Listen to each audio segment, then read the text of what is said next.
रेहाना और रवि की शादी के वक्त रवि के पास कुछ नहीं था। रेहाना, तुमने मुझसे शादी करके एहसान किया है। मुझसे ज्यादा तो तुम कमाती हो। अरे तो क्या हुआ, एक दिन आएगा रवि कि तुम खूब पैसा कमाओगे। मुझे तुम पर पूरा विश्वास है। रवि और रेहाना खुद को स्टैंड करने के लिए पूरी मेहनत करते। रेहाना, मैं नौकरी नहीं करना चाहता हूँ। तो कोई बात नहीं, मैं नौकरी करके घर चलाती हूँ, तुम बिजनेस सेट करने की कोशिश करो। एक दिन रेहाना, तुम जानती हो, मैंने जो विज्ञापन बनाने वाली कंपनी खोली थी ना, उसे बड़ी ब्रांड का ऑफर आया है। अब हम लोगों के दिन ब्यारे न्यारे हो गए हैं। मैं जानती थी रवि कि एक दिन तुम सेटल हो जाओगे। रवि का काम अच्छा चल जाता है। एक दिन वो रेहाना से कहता है, रेहाना, अब हम लोगों का बच्चा भी हो गया है। बहुत छोटा है वो। उसका ख्याल कैसे रखेंगे हम? कैसे क्या, मैं गांव से माँ को लेकर आ जाती हूँ। नौकरी से हाफ डे ले लिया करूंगी।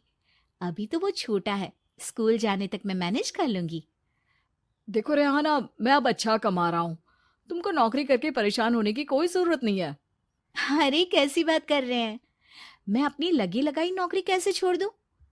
और मैंने तो सुना है हम लोगों को कुछ ही महीनों में सरकारी नौकरी मिल जाएगी। सरकारी नौकरी में कितना कमा लोगी? उतने में तो मैं ड्राइवर रख लूंगा। रेहाना को रवि की बात का थोड़ा बुरा तो लगता है। कम से कम मेरी नौकरी की इतनी बेइज्जती मत करो। भूल गए, इसी नौकरी के बदौलत तुमने अपना बिजनेस खड़ा किया है।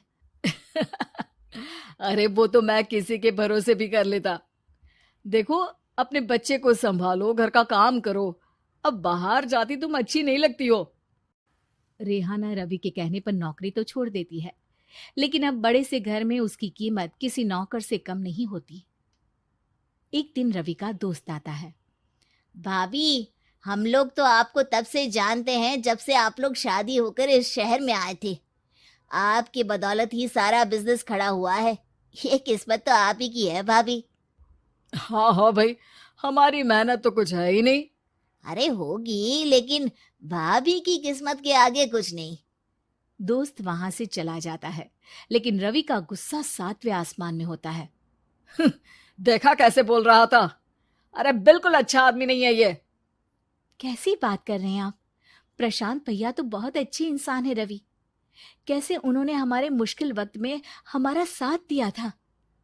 अरे था पैसा तो साथ दिया, नहीं तो कौन पूछता है? रवि का व्यवहार पैसा आते ही अलग हो गया। वो बंदे को बंदा नहीं समझता। घमंड से घिरे रवि ने तो एक दिन हद ही कर दी। रेहाना, मैं अब तुम्हारे साथ नहीं रह सकता हूँ। क्या क्या बकवास कर रहे हो रवि? क्या कहना चाहते हो? और क्यों नहीं रह सकते तुम मेरे साथ?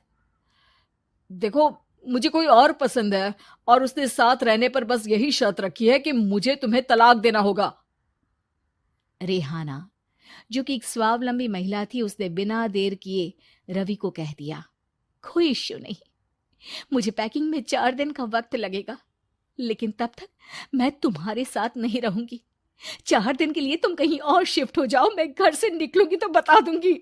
रवि घर छोड़कर चला जाता है। रेहाना को दुख होता है, वो रोती है, लेकिन व्यवहार से स्ट्रांग रेहाना को पति के वापस आने का और उसे सबक सिखाने का पूरा भरोसा था। फिर एक दिन, अरे शुशिका, कब शादी करोगी तुम मुझसे? यार मैंने तो सोचा था तुम शादी से पहले मुझे विदेश लेकर जाओगे, महंगी कार दिलाओगे। अरे सब दिला दूंगा, लेकिन पहले मुझसे शादी तो कर लो। हाँ हाँ, क्यों नहीं। मैं कुछ दिनों के लिए अपने मम्मी पापा के पास जा रही हूँ और लोगों से अपनी शादी की बात करूंगी। अरे शुशिका, कैसे रहूंगा मैं तुम्हारे बिना? अब तो शादी ही होने वाली है हम लोगों की। शुशिका रवि को छोड़कर चली जाती है। रवि घर आता है, जहां रेहाना को ना पाकर उसे सब अजीब लगता है।